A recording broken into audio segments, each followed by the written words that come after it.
Thank you for joining me for this photo share and storytelling of my 60th birthday celebration trip to Stockholm. Today is my 62nd birthday and I'm celebrating it quietly in Reykjavik, but very beautifully. And I just felt it would be nice to share the stories and the photos from this wonderful trip that my son David treated me to for my 60th birthday. I was given quite a wide choice of where to go and I decided upon Stockholm. I also am someone who very much likes unusual accommodation, but at the budget end of the market, this can be hard to find sometimes. But I really came up trumps with the accommodation this time and at a very reasonable price. Just having a little trouble pushing this on to the next slide. I don't know why that happens, but here we are. So this is the accommodation, a converted jailhouse that is now Längholmen Hostel on the beautiful Längholmen Island, one of Stockholm's many islands. And that is one of the things that, for me, apart from the history, that makes Stockholm so attractive to me, is the beauty of the different islands, mostly connected with bridges, but sometimes also reached or only reached by ferries. But that was very attractive to me. But so we took our early morning flight from Reykjavik, and here we are arriving, or here I am arriving, as David isn't in these particular photos. And as you can see, no problem with finding single rooms because there were so many small rooms because the original cells had been retained in many parts of the jail, and it was a converted jail cell where I stayed, cell 223 to be precise.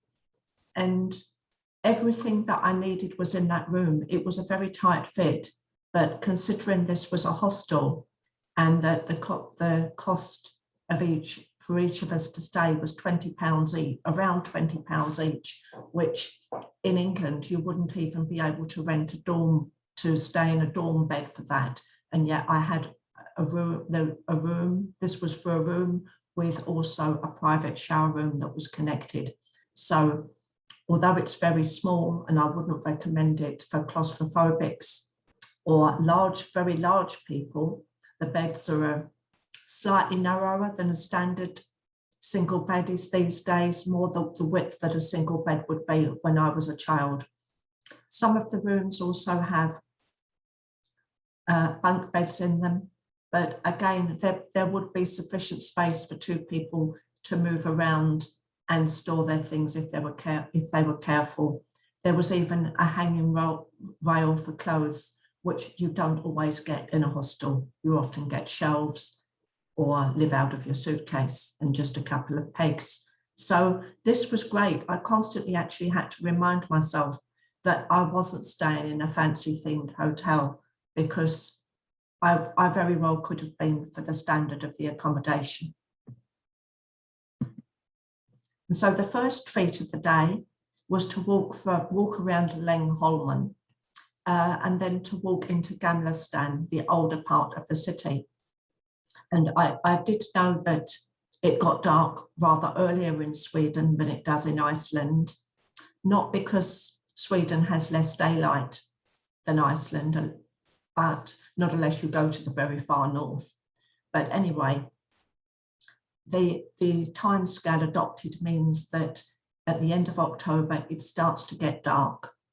Around maybe 3:15, the light fades a bit. And then just 15 minutes, there's just 15 minutes time difference between these two photos. But it was such a beautiful walk, and the fading light, if anything, made it more beautiful as we walked into Gamla Stan, which takes probably almost an hour to get into that part of town. You can just walk to Hornstall station, which is the station that we arrived at, and that's just a 10-minute walk from Längholmen. And so if you do that, there are frequent trains into the city centre and also into Gamla Stan. They go in to many different places, and they're every 10 minutes or so. But we wanted to walk and to enjoy the scenery and the beautiful weather, because it was very beautiful.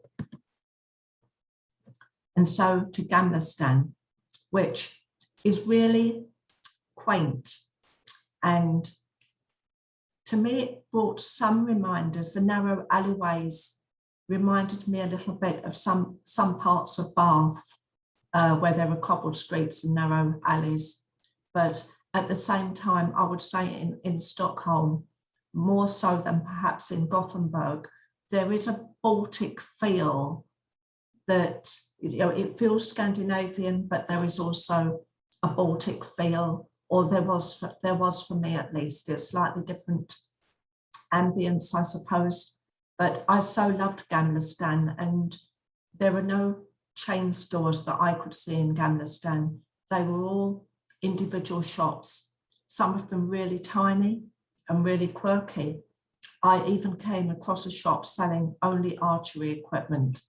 And this was a sport that I enjoyed when I was much younger. So there's no way I could resist going in. And I just said to the man who actually owned the shop, do you mind if I look around? I'm not here to buy anything, but I enjoyed this sport and I would so love to look around. And we had a nice chat about our experiences of archery and how I came to be in Stockholm on that Thursday afternoon. So that was lovely too. And we picked up some pizza and some salad from a couple of the different artisan shops. There were plenty of those to choose from. So then we decided to make our way back, and rather than taking the train, to walk back, because it was, you know, it was too nice not to. That's the only thing I can say. We had spent all morning sitting on the flight and then sitting having lunch before we went out into the town. So that was nice. And day 2 was set aside to visit Gamla Uppsala, Old Uppsala, which is rather different from the city of Uppsala. It's about a 20-minute bus ride away. So if you're on public transport, as we were, it's really easy. You just take the train from Stockholm to Uppsala and then walk across the square. It's just a 5-minute walk, and pick up the bus to Gamla Uppsala. And the whole journey takes under an hour, depending how the buses dovetail, and you're driven through beautiful countryside. So that was very good. And you can also get a special ticket that covers you for trains, buses, and some ferries. And that is what we did. But it was something. Gamla Uppsala is somewhere I had so long wanted to visit, because it is the cultural and economic centre of Sweden from the olden days. And the archaeological finds have now established that goes back to at least the 3rd century Common Era. We obviously don't know what else will be found, because things from older times tend to be found a little bit deeper down. But that's what they know at the moment. And this was home to the original Parliament of Sweden, and famously the burial place of the Ynglinga kings, these are the kings that claimed divine descent from Freya, the Norse god associated with peace, plenty, and pleasure. And, you know, people really did blame the king if their quality of life was not very good. So here a statue of Freya was among the finds, and here I am talking about Freya, the Norse god, not Freya, the Norse goddess. But one thing that was very interesting for me that I had never thought of, because I just assumed with the Ynglinga kings that, as would be the case when Queen Elizabeth took over from her father, I assumed, and obviously in a male-dominated society, it would pass through the male line. But I naturally assumed it passed from father to son, the kingship, but apparently it didn't. Apparently, The king could only be selected from the Englander dynasty, but the chieftains of the day, the most powerful ones, would elect who they wanted to be their leader. And this could have some implications for the king, because if people didn't feel that they prospered, naturally the blame would be levelled at him and they would want a replacement. And that could mean that the king would come to a violent end, a king that would, hang on for dear life, naturally. So he would have to be pushed out of the way. But to come back to our experience, we walked around for a couple of hours, exploring the ancient site. There are many pathways to walk, and all of them take you into beautiful nature, as well as through this historic place. And we walked for a couple of hours before we got to the point where our longing for hot coffee brought us to the coffee house.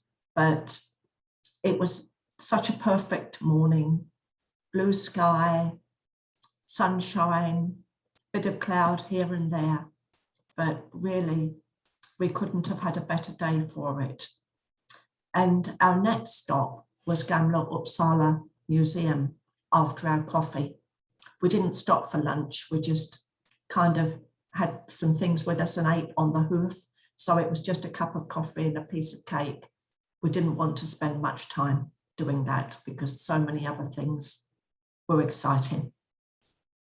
So in this museum, I think I took longer than anybody else to walk around because I insisted upon reading absolutely everything, and everything is in English and Swedish. And I believe that a pamphlet with other languages could be collected from the reception. But anyway, I think for me, the favourite thing that was actually in the museum was this runestone replica from Sigtuna, which is a different place that's about 50 kilometres to the north of Stockholm. We could have gone there. We could have taken a bus from the airport to Sigtuna, but it actually didn't fit in very well.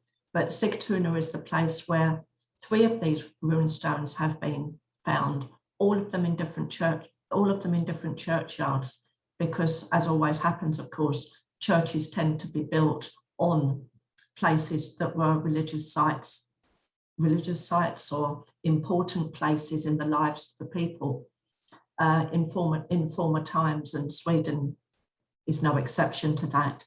So I didn't actually go to Sigtuna. If I went again, that would probably be something that I would want to do, but I was very happy with everything I saw in the museum.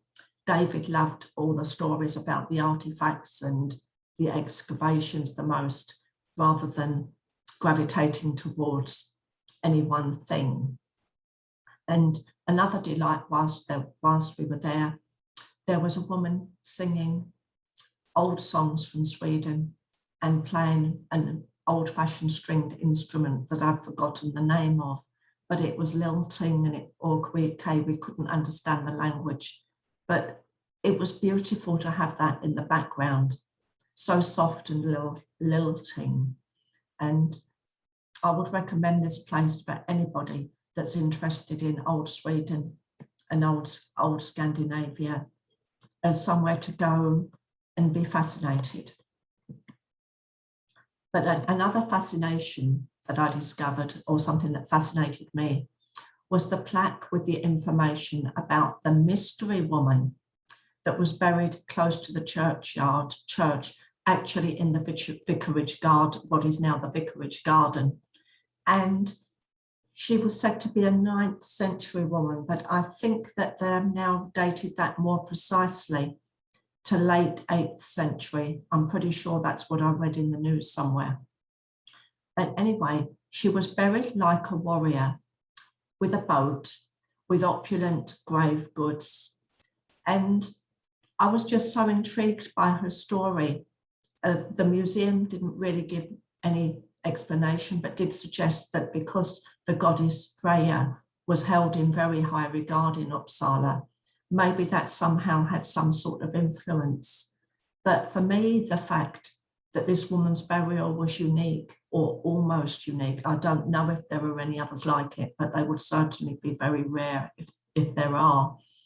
Would suggest that there was something very special about her. There had to be a special reason why she'd been honoured as she had. I was very glad that she had, but I would love to know that secret, but unfortunately I think it's going to stay within the mists of time.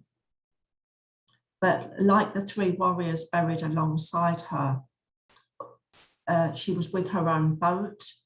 There was a chicken and a dog with her, and the finest silk, wool and linen material was among her grave goods and presumably her clothing.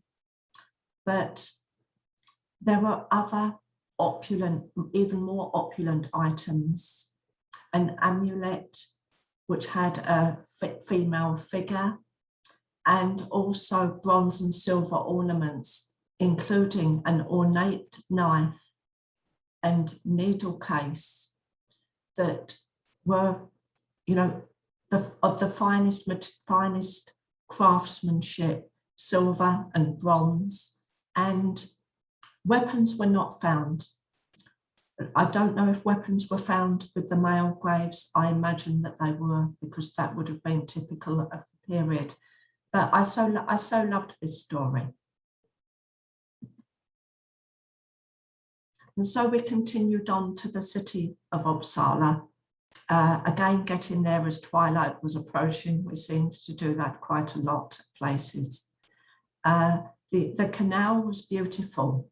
You can't really see them in the photograph, but rather than there were a lot of lanterns, and that made it feel almost like a fairy tale scene. And the buildings were lovely in Uppsala. The oldest university in Sweden is actually situated here, or rather the oldest university that is still operating as a university in the Nordic region is the University of Uppsala. And the building, yes, of course, it's a grand building, but it was imposing, set up on a hill, and I just loved it. And I loved the cathedral as well. Went in the cathedral. Wasn't easy to take photographs in there because of the lighting. They didn't come out very well. And as you will see, this photograph is marred by the presence of a crane. There were a lot of cranes around during our visit, both in Uppsala and in Stockholm. And sometimes it was rather difficult to take photographs that didn't include them, but the cathedral was beautiful. So then we had a quick look around the city, and I happened to see, I'd been looking for a new coat for some time. I happened to see the perfect coat in a shop window. And so I went in to try it on. And unfortunately, in the colour I wanted, they didn't have my size. The medium-sized coat in the window should have fitted me, but unfortunately it was too big and they didn't have a small. So I asked the people in the shop, is this a chain store? Are there other shops? And I was told about the one in Stockholm and given the address of the one that would be near to the railway station. And so I thought, right, that's what I will do when we get back to Stockholm. I'll take a quick time out in the city and just see if I can get this coat. Anyway, we continued. There was a bit of a trouble finding the shop with the coats. It was a little bit difficult to find, I must say. But the benefit of that, we got to see the beautiful lights, the evening lights, and again, this pink tower that is more imposing than it looks in the photograph. It really does dominate the scene. And I did get my coat. I found the shop and they had the coat then in the size I required and also in the colour that I liked. So I was able to come away clutching my coat, very, very pleased, very, very happy. And after that little detour into the city, We took the train back to Warnstall and then just ambled across the bridge to our accommodation at the hostel. And I'd brought along the way, when I was in Uppsala city, I bought provisions for the evening meal, and the desserts that you see there are very traditional cinnamon cakes, and we have them with berries. You can see them sitting on a bed of, they're actually raspberries that I was able to get, and we have them with cream. And that is quite a traditional Swedish dessert. Quite often they will use blueberries rather than raspberries, but we had raspberries. And I was very pleased at how well equipped the kitchen was at the hostel, because it really was. It had ample food storage facilities for guests. We even had something I've never seen before, a fridge that was divided into compartments, and you had a little key to your own fridge compartment. So no question of, you know, where your provisions were, they were in there. And we had a really peaceful, restful evening. It'd been a long day, but a perfect day. And so Saturday we'd set aside for Stockholm city. And this was the first time we'd actually seen it in daylight, the city and Gamla Uppsala. Again, we wanted to spend a few hours there, and the Royal Palace was high on our agenda, the cathedral, which is at the end of another alleyway that's very like this one, but I didn't photograph that because there was a crane in front of it. So I decided to photograph this alleyway instead. But we went to the cathedral, we wandered around the shops, we went to the Royal Palace, and I did actually ask this rather severe looking gentleman if I could take his photograph. I always think if somebody is standing with a bayonet and an automatic weapon, that it, even of a ceremonial kind, it is always best to ask. And he was very obliging, and he didn't actually look that serious when I spoke to him, but for the photograph he did. So that was nice. It's nice when people are obliging. So onwards to our tour of Parliament, and you can see the archways there. If you go through the main archway, on the right there is the entrance to Parliament. And we just thought, well, we'll wander around the area, we'll have a look at the outside, and maybe, you know, on a weekday, maybe we can come back. And would they do a tour? We didn't know. We knew that, you know, security with these things, they often don't. But lo and behold, as I walked through the archway, there was a billboard advertising free tours at 1:15, get in the queue early because we only take so many. And you know, first come, first served.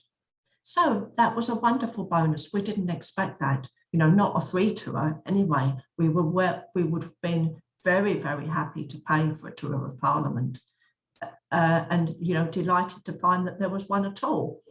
So we got in the queue, and I didn't mind standing there in the rain. It was a very warm day, but by that time it was wet. And the tour of Parliament was marvellous. Sonia, our guide, she made it incredibly special. She told us all about the history of the place. She even took us in the main chamber where parliamentary business was decided, went on and was decided.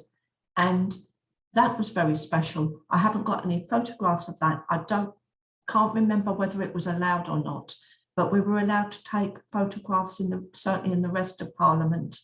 And these two stand out. This beautiful double staircase was, you know, it's very grand, it's very opulent, as you would expect, very spacious. And they had extended part of the building to make it more spacious, but they'd done it in a certain style that worked. So Sonia told us a bit about the history of the Parliament, how it worked, and also a little bit about the legal system and how that developed in Sweden, and she was very personable and very clear and easy to listen to.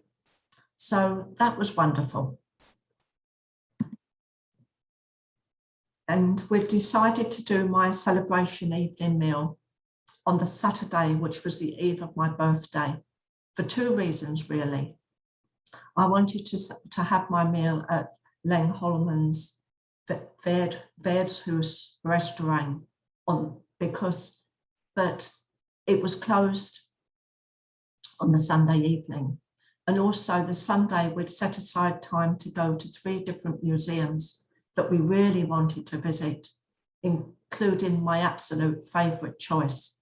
So we didn't really want to have to hurry back to Lengholmen or anywhere else for a special meal. So the Saturday made sense, and it was nice and leisurely. I even had a little sleep before I got ready, and I'd tried on this dress before I went because it's a special dress that I bought for David's 21st. I also wore it for his first graduation, a couple of weddings, and I only wear it on special occasions, but I did try it on and just make sure that it would zip up before I went, and it did. It still fitted perfectly. So I was pleased about that. And this is sitting in one of the public, on the left, the photo on the left is in one of the public areas of the hostel. And although the hostel maintained its prison corridors and its prison cells, the public areas were really comfortable, more like those of a hotel. And the only difference with these public areas was they did retain barred windows with little keys in case you needed to use them as a fire escape. But I was, so pleased. I cannot speak highly enough of this hostel, and neither can David. And here we are in the restaurant, and the staff, when they realised it was my 60th birthday, they really couldn't have done more to make it special. They were offering to take photographs. They didn't have to be asked. They offered to use their own camera and email the photographs to us rather than relying upon our phones. It was just amazing how kind they were. And when we first arrived at the restaurant, there was just one other group of 3, but it soon filled up and there was a lovely atmosphere. And the food was beautiful. We really enjoyed our 3 courses and the wine and our coffees. And then the beauty of it was this restaurant is part of the hotel that is next to the hostel, and they are connected by a corridor or a bridge that's like an enclosed walkway. So we didn't even have to go out in the rain or put on our coats to go back to our accommodation. But it was a perfect evening and a perfect end to a perfect day. And so, to my 60th, and you may wonder whether I felt different. It did feel special to be greeting the big 60. But I can't say really that I felt any older than I did when I was 30. I certainly felt older than I did when I was 18 or 20 or 24 or 25. But yeah, a lot of water has gone under the bridge of life since then. But I guess I might maybe just feel young at heart, and I'm happy that I do. So it was a cold day, and it was cold enough for me to wear my new coat for the first time. And we took the ferry across to the beautiful island of Djurgården. And it's a picturesque island. And when I say it's filled with museums, I don't mean it's crowded with them. because there are many, many open spaces, but there are several museums on the island and also an amusement park, but lots of beautiful unspoilt areas too. One of the first sites to greet us when we got off the ferry was absolutely charming. It was the Djurgården church garden, and it seems funny to photograph a graveyard, but it just felt so magical, like something from a fairy tale. And I couldn't resist photographing it and including it here, because it was part of the atmosphere. It was part of the ambience of the day. And I also quite like looking at, the history, some history of people. And okay, you can't get a lot from names, but you can from, how long, get an idea of, how long people's lives were. And there were some people that were, had considerable longevity, if I could put it like that. There were also, of course, some sad ones that had very short lives, but it was a special place to wander around, and I loved the atmosphere. And of course, with my spiritual beliefs, I do tend to think of death as some part of life. So maybe I don't think of graveyards, if they're beautiful, in quite the same way as other people. So my first stop of the day was the Viking Museum. And I want to say a little bit about the term Viking here, really, because many people think, the Vikings, that's people from Sweden, Norway, Iceland, and Denmark. And in a way, you'd be right about that. But those are Nordic peoples. The word Viking actually refers to the act of raiding and colonizing other land, commandeering and colonizing other lands. So it refers to a specific action. So many of course, when those people came to Great Britain or to other lands, they were indeed Vikings because they were raiding. But it isn't really a term that fits in another way. But I didn't actually realize that before I came to live here, came to live in Iceland. So this was my trip to the Viking Museum, and there was a lot of information about the way people lived in the old days, from homes, farming, food, clothing, everything that you could think of really in relation to people's lives, everyday lives that were lived at that time. And this lady here, she was talking about the Völva, the powerful female shamans from the olden days, and she would tell stories from the olden days. But she would also read a rune for anybody that asked her. And so, of course, I couldn't resist asking, could I? And I was very pleased. The rune that she read for me, I was very happy with the way, as a rune reader myself, I was very happy with the way that she read it.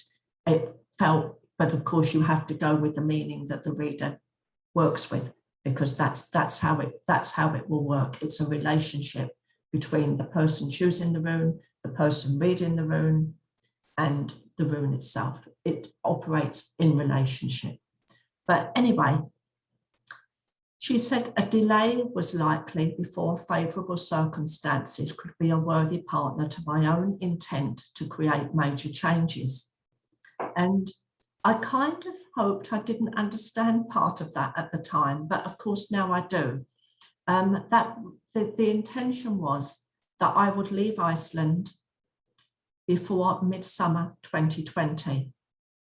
At Easter 2019, so about 7 months before this, I'd done a meditation on the island of Huisi in Eyjafjörður. And during that meditation, I became aware that there was likely to be good reasons why I would decide to spend more time in Iceland. And I couldn't imagine what those reasons could possibly be.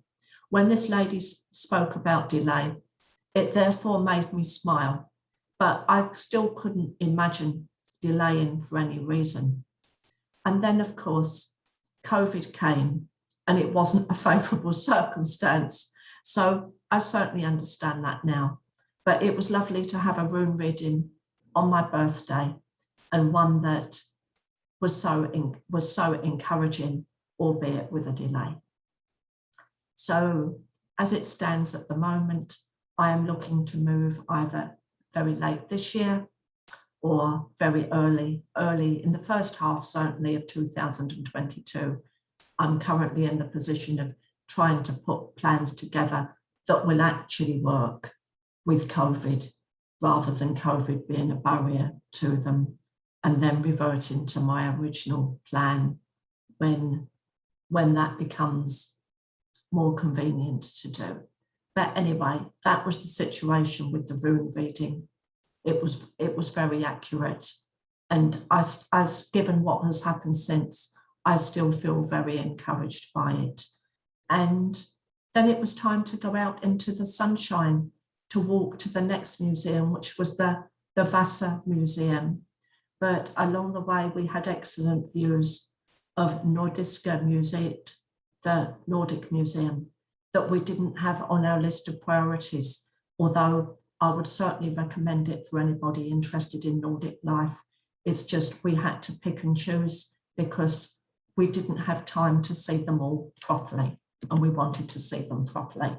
So this is the Vasa Museum, the museum dedicated to the warship that was even more unfortunate than the Titanic, because not only did it sink on its maiden voyage, it sank in the harbour that it set off from in 1628, and it just lay at the bottom of the ocean for centuries before it was rescued.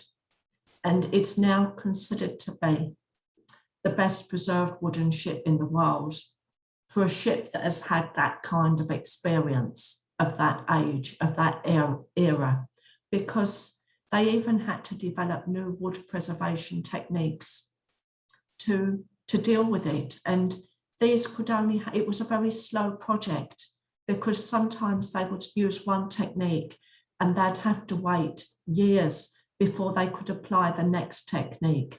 It was that delicate, the way that they were working.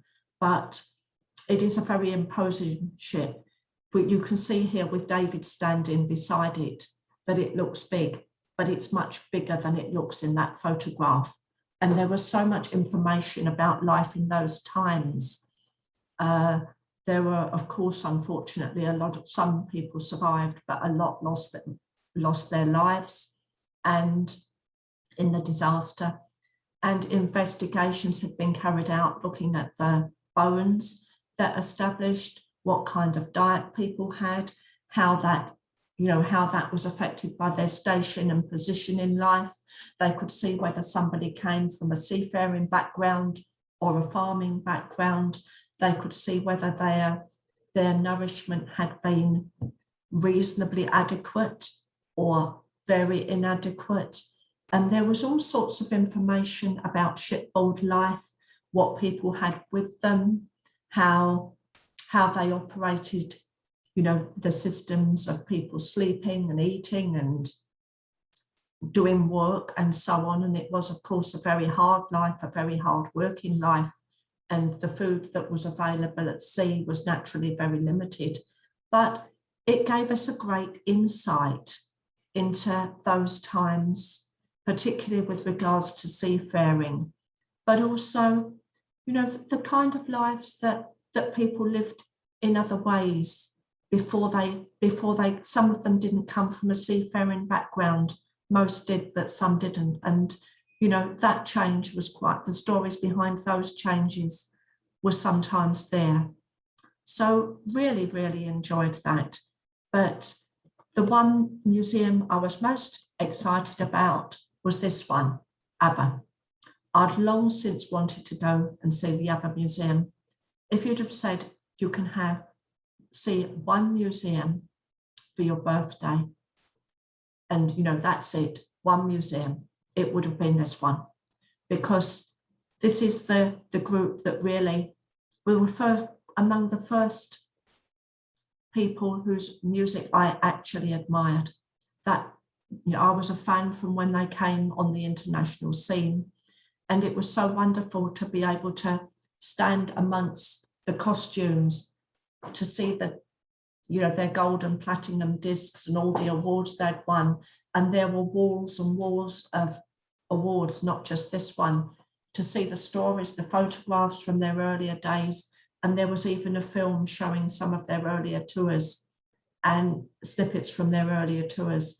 So it was very special for me to be there. It was absolute magic.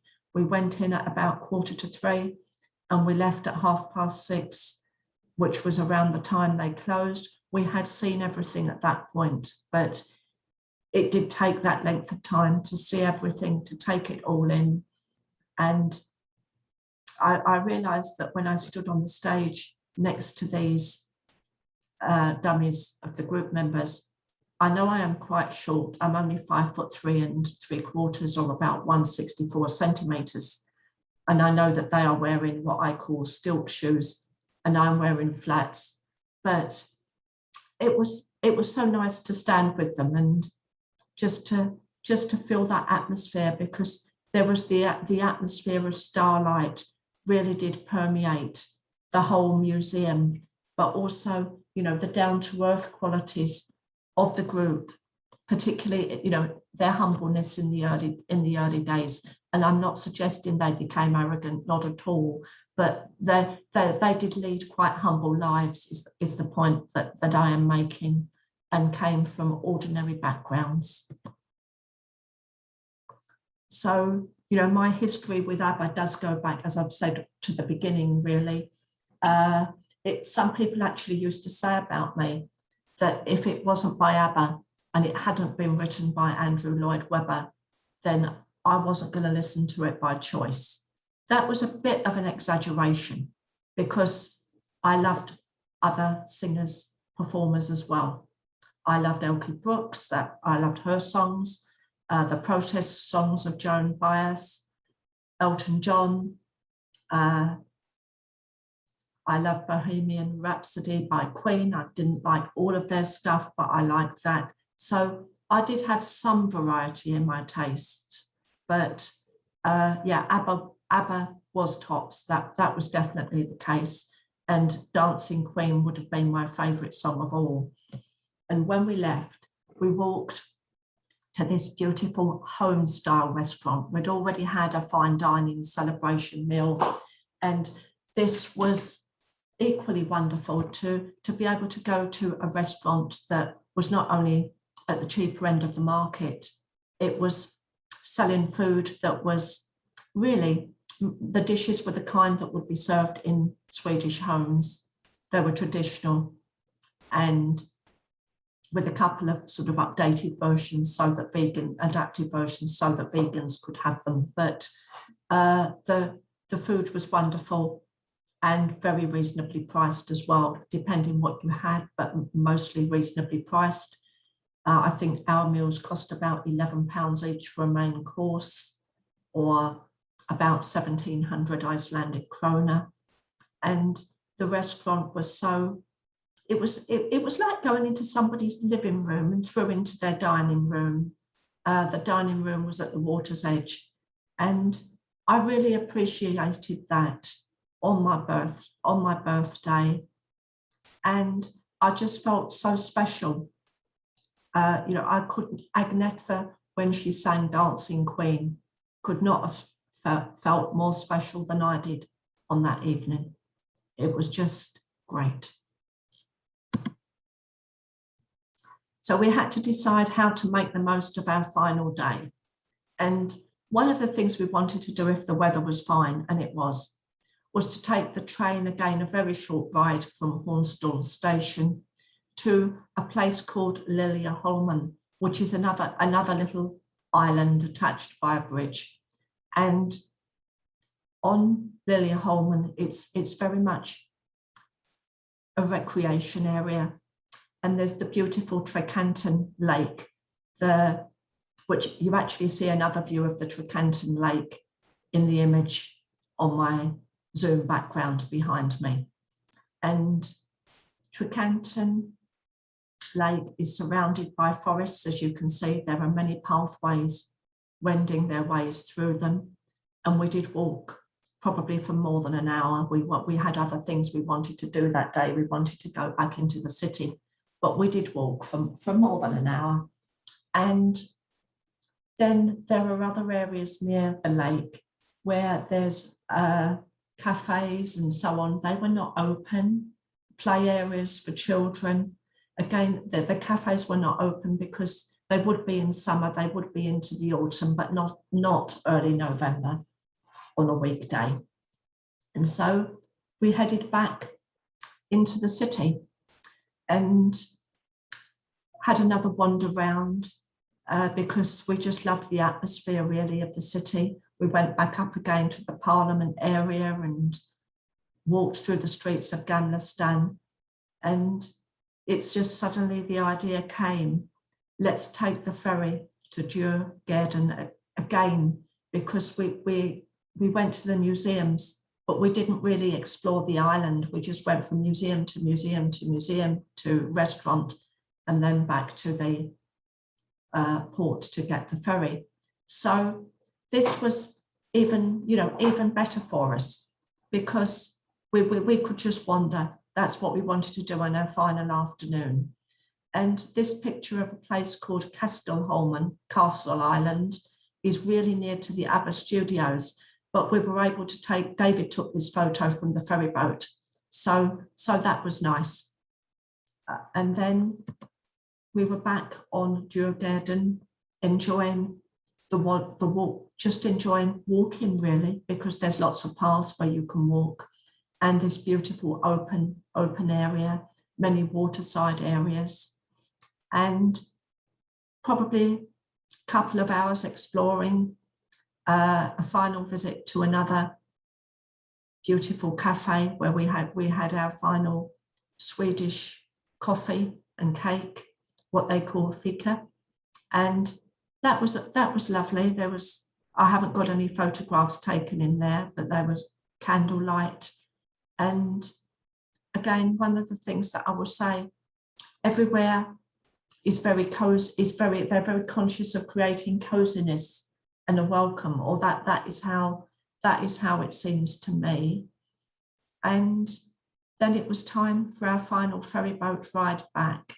And you can see in the distance the Grönan amusement park, because that is the other feature on Djurgården. Neither of us are amusement park people, so that didn't interest us. But it was an attractive sight on the horizon as we sailed back to the city, as we sailed back to what they call Slussen, which is the area where people get the ferry boats from. But it's just a few minutes walk from Gamla Stan. It even has its own station, so you can get on the train there if you want. So our final evening, and whilst I was in the city, one of my places I wanted to visit, I've got some peculiar things on my agenda, I know, was the fish market. I love to go to them wherever I am. If there is one, I go there. And this particular fish market was very impressive because it sold all of the other items as well that you might need to make up a meal. And the great thing was, unlike in many supermarkets, you could buy as little or as much as you wanted of whatever it was. And when they realized I wasn't going, straight back to cook it, they put my cod in a keep it cold bag. So, they're very, very thoughtful and very, very practical. So I enjoyed the fish market and also some of the little tasters that were on offer there. That was very nice. We did buy some sort of snack from there that we had for lunch. I can't remember what it was. But so it was time now for me to cook my final meal at the hostel. And I just put together the cod, the chorizo sausage, the potatoes, the beans, the carrots, and it was perfect. A meal ready in about half an hour. That's all it took me.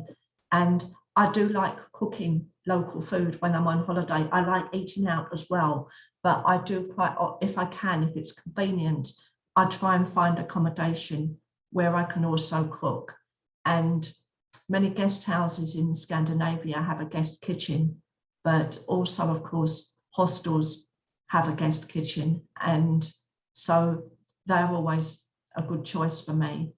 But this was perfect. And, you know, if anybody else is considering this kind of trip, it can be done at a reasonable price.